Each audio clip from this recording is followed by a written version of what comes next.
এই মাসটি ডিসেম্বর মাস আমাদের মহান বিজয়ের মাস।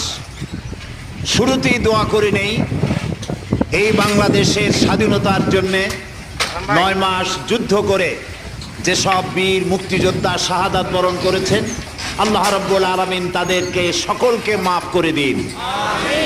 আল্লাহ তাদেরকে জান্নাত নসিব করুন এবং যেসব মুক্তিযোদ্ধারা বেঁচে আছেন আল্লাহ তাদেরকে ঈমান এবং সম্মানের সাথে দুনিয়ায় জীবন গুজরান করার তৌফিক দান করুন।